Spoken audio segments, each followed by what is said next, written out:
Hey everyone, it's Alexander Robinson. Welcome to the channel, and this is my review for The Lord of the Rings, The War of the Rohirrim, which is an anime film set in the Lord of the Rings universe, directed by Kenji Kamiyama, and is the franchise's first step back into animation since Rankin Bass did their Return of the King TV special. This movie takes place nearly 200 years before the events of Fellowship of the Ring. We follow Helm Hammerhand, the ruler of Rohan at the time, and his daughter Hera, as their family is engaged in a war against the Dunlendings, who are being led by a young man who was a big part in Hera's past. And that's pretty much the movie. Before I continue, if you like this review and you want to see more videos like this in the future, make sure to go ahead and subscribe to this YouTube channel and also hit the bell button to get a notification when a new video comes out.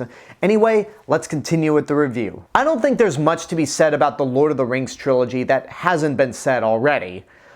So I won't say anything. I'll just say, check out my reviews for the Lord of the Rings trilogy from last year. So with this movie, The War for the Rohirrim, I literally had no expectations for it, because not only was this a Lord of the Rings animated film, but it was a straight up anime. You got a Japanese director making this film, it's done in an anime style, so I thought this could be really unique. But I also just had neutral expectations altogether. This isn't based off any direct Lord of the Rings story. In fact, the credits at the end of the movie say, based off the characters created by J.R.R. Tolkien. So as far as I know, there's no direct literary source that this movie is adapting. So I went into this movie with no expectations, but was curious enough to see it just because it was an anime. And I sat in that theater and oh, sorry, I fell asleep. That's pretty much my feelings about this movie. I seriously struggled to stay awake throughout a majority of this movie. Like, I thought I was bored in Joker Folie à Deux, and I was, but I fell asleep nearly 3 times watching this movie.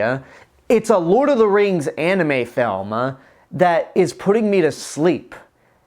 That's not a good sign at all. And the reason this film is so boring is because it doesn't even feel like a Lord of the Rings movie. Yes, there are the giant elephants, there's Rohan, there's some iconography and imagery that looks like Lord of the Rings. There's also the giant eagles, you can't forget about those.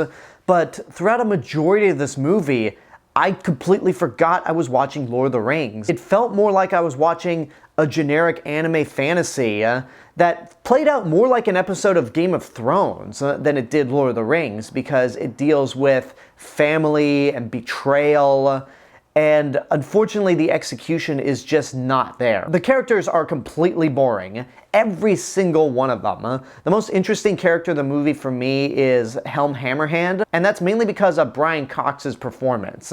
He gives this character a true level of gravitas and makes him a real presence, especially when it comes to the opening of the film and the scene that pretty much kicks off this entire war. But even though Brian Cox is given top billing in this film, Helm Hammerhand is not the main character of the film. The main character is actually his daughter Hera, and there's just not much to say about her. She's the typical hero, the woman that wants to try to rise up and prove herself to not only her father, but to her people. But her character is just kind of dull. She has no personality. The only real connection that she has that makes her interesting is that she shared a childhood with the film's villain, Wolf, who is pretty much the generic, angry anime villain. He has felt betrayed, he was wronged by Lord Hammerhand, and he just comes across as very, very petty. And if I may go back to Hera for a second, there is that one side of the internet that of course is up in arms about this character. And look, as boring as she is, y'all would have been saying the exact same things about Return of the King had that come out today, especially the "I am no man" line. So, you know what? There's no point in me continuing. I'm just gonna stop talking about these people and move on with the review. The animation I found to be really lackluster. Now, the parts where the animation is at its best is in the backdrops and the scenery and some of the action scenes. But most of the time the animation just made me wonder, why is this in theaters? This should have been something that went direct to streaming or developed as a TV series, because the animation does not warrant a theatrical release. And I didn't even plan to talk about the animation in this movie because I know not every piece of anime out there has to look like Studio Ghibli. But before this movie played, I saw a trailer for a Demon Slayer movie where the animation in that is just leagues better than what we got with this film here. So the fact that the animation is as lackluster as it is inexcusable in my eyes. There are a few parts about this movie that I did like. It's not a total loss.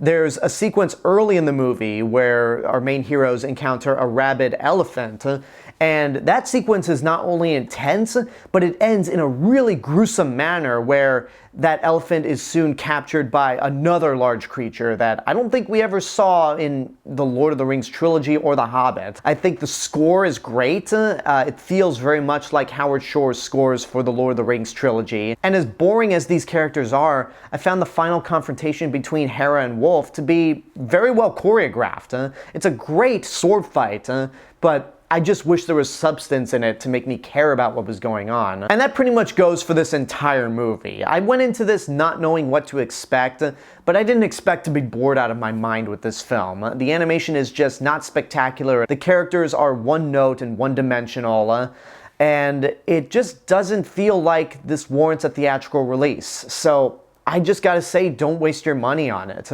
If you are at the very least curious to see this film, just wait for it to come out on streaming or digital, because it's not worth going out to the theater.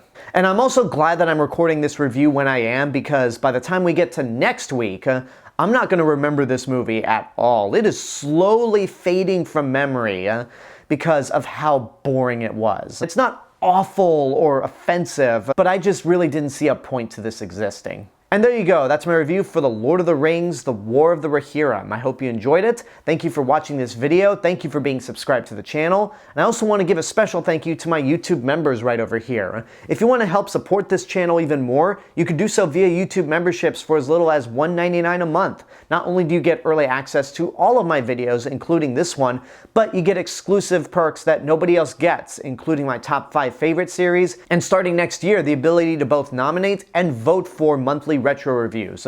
So I hope you consider joining as a YouTube member in the future. And until next time, I want to know what you guys think about War of the Rohirrim. Whatever your opinions are, let me know in the comments below. Don't forget to like the video, subscribe to the channel, and hit the bell button to get notifications. If you want to follow me elsewhere on the internet, you can do so via these social media platforms and my theme park and travel channel right here on YouTube.